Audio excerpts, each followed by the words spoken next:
Tervist kõigile! Te vaatate Mõtlemaatikat. Täna kavatseme lahendada läbi 2016. aasta laia matemaatika riigieksami teise osa.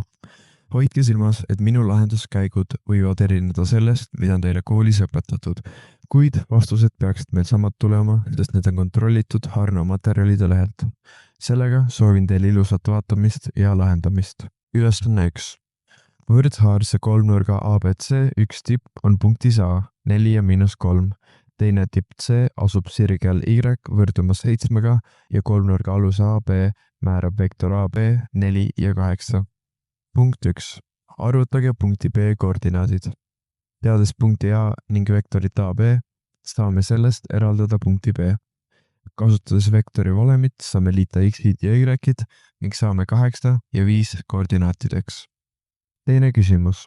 Koostage sirge AB võrrand. Leiame algselt tõusu, kasutades tõusu valemit. Vastuseks saame 2. Teades, et sirge võrrand on Y võrdumas K korda X pluss B, saame võtta näiteks punkti A, mida panna sinna valemisse koos tõusuga. Otsitav on B ning eraldades selle saame -11. Seega sirge AB võrrand on 2x - 11. Kolmas punkt. Ringjoone diameeter on kolmnurga ABC alus AB. Koostage selle ringjoone võrrand. Leiame algselt keskpunkti, võttes A ja B punktide keskmised. Selleks saame 6 ja 1. Järgmisena leiame aluse AB suuruse, kasutades vektori suuruse valemit. Vastuseks saame 4 ruutjuur 5. Kuna see on diameeter, jagame selle 2, et saada raadiuse, milleks on 2 ruutjuur 5. Teades keskpunkti ja raadiust, saame neid kasutada ringjoone valemit. 2 ruutjuur 5 ruudus saame lahti kirjutada kui 20.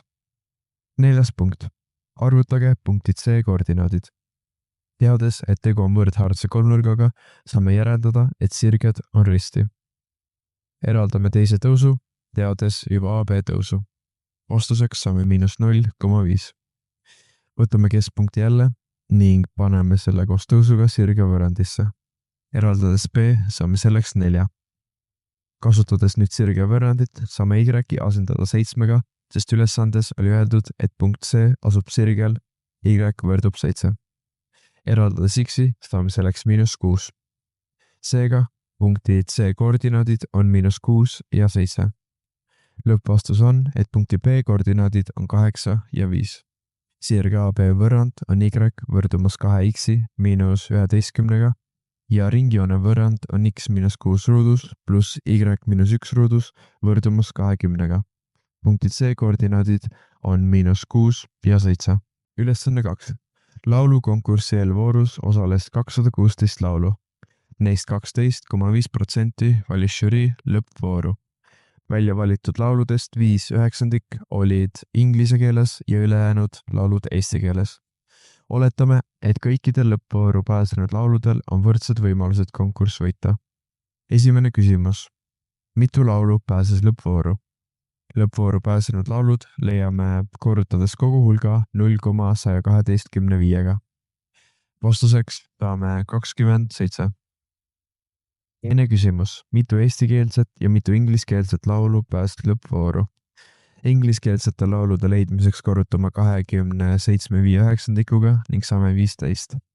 Et leida eestikeelsed laulud, lihtsalt lahutame 27-st 15 ning saame 12. Kolmas küsimus. Kui suur on tõenäosus, et lõppvooru pääsenud lauludest punkt A võidab konkursi eestikeelne laul? Eestikeelseid laule kokku on 12, seega jagame 12 kogu lauludega ning saame 4/9. Punkt B. Et lõppvooru pääsenud lauludest on kõik esikolmiku laulud ingliskeelsed. Kõige kergem oleks selle leidmiseks algselt võtta ühe tõenäosuse ehk 15/27 ning siis korrutada 2 korda veel üksteisega. Aga iga kord peame võtma ühe laulu vähemaks nii nimetajast kui ka lugejast. Vastuseks jääb 7/45. Punkt C. Et lõppvooru on pääsenud lauludest on esikolmikus vähemalt 2 eestikeelset laulu. Siin peame kasutama kombinatoorika valemeid. Esimene tõenäosus on, et 2 laulu on eestikeelsed ning 1 on ingliskeelne. Teine tõenäosus on, et kõik laulud on eestikeelsed. ning seda tuleb jagada kõigi võimalustega, et 3 laulu võetakse 27-st. Vastuseks saame 242 585. Seega lõppvastus on, et 27 laulu pääses lõppvooru, 15 ingliskeelset ja 12 eestikeelset laulu pääses lõppvooru. Tõenäosused sündmustele on järjekorras 4/9, 7/45 ning 242 585. Ülesanne 3.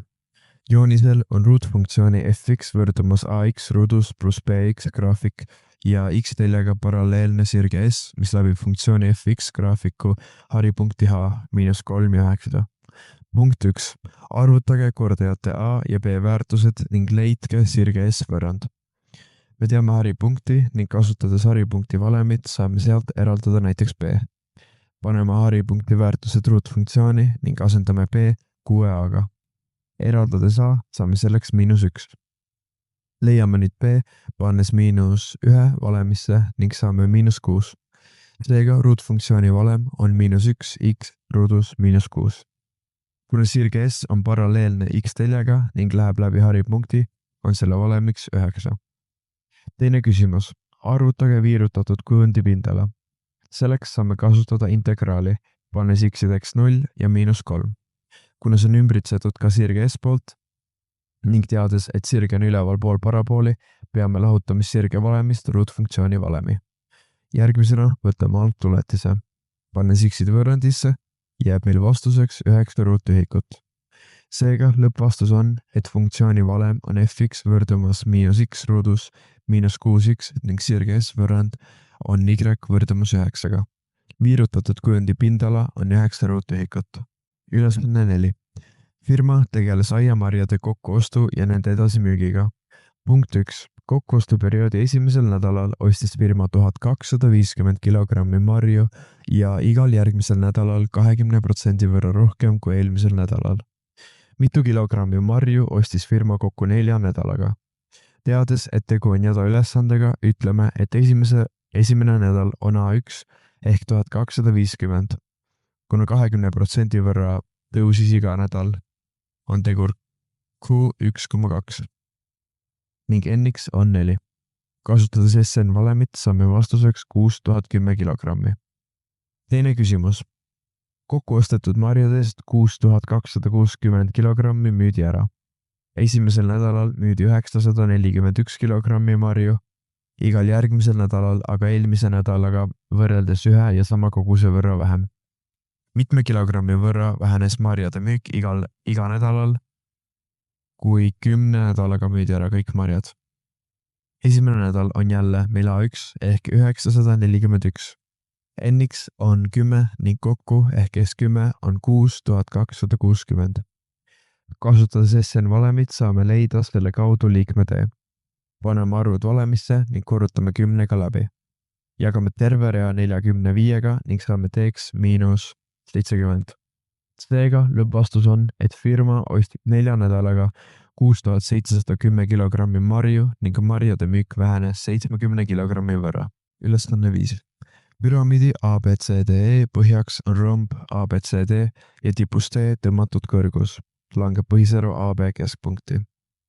Püramiidi ruumala on 1200 kuupsentimeetrit, kõrgus 30 sentimeetrit ja põhitahu diagonaalide pikkuste vahe 14 sentimeetrit. Konstrueerige ülesande tekstile vastav joonis ja arvutage nurk püramiidi lühema külgserva ja põhitahu vahel. Joonis peaks tulema midagi sellist. Järgmisena kirjutame andmed välja tekstist. Ruumala on 1200 kuupsentimeetrit, kõrgus on 30 sentimeetrit ning diagonaalide vahe on 14 sentimeetrit. Järgmisena saame võtta ruumala valemi ning asendada põhja pindala diagonaalide pindala valemiga. Korrutame kõik läbi ning jagame terve rea 5-ga, et saada sulgudest lahti. Nüüd meil on tekkinud võrrandisüsteem. Eraldame ülemisest võrrandist näiteks T2 ning paneme selle alumisse võrrandisse. Korrutame sulud lahti ning meile on tekkinud ruutvõrrand. Kasutame selle lahendi valemit, et leida teed. Ruutjüür alt tuleb välja 34. T1 on kas 10 või -24, mis ei sobi, sest pikkus ei saa olla negatiivne. Seega on T1 10 ning leiame ka T2 algsest valemist ja saame selleks 24. Kasutame Pythagorast, et leida külg AB ning jagame ka 2-ga läbi, sest meil on mõlemast diagonaalist ainult poolt vaja. Vastuseks saame 13 sentimeetrit. Et leida nurk EAB, saame kasutada tangentsit, jagades kõrguse ehk vastaskaateti lähiskaatetiga ning peame ka võtma küljest AB pool. Võttes arkust tangentsi, saame nurga EAB-ks 77,8 kraadi. Seega lõppvastus on, et nurk püramiidi lühema külgserva ja põhitahu vahel on 77,8 kraadi. Sellega saime teise osa eksami lahendatud. Ma loodan, et kõik oli arusaadav, kuid kui midagi jäi veel arusaamatuks, saad alati jätta kommentaariumisse oma küsimused. Kindlasti likeige seda videot ja visake kanalile tellimus, et näha veel selliseid lahendusvideoid. Video descriptionist leiate ka playlisti, kus on kõigi aastate lahendusvideod olemas, nii kitsa kui ka laiemad. Aitäh, et vaatasite seda videot ning edu lähenevatel eksamitel!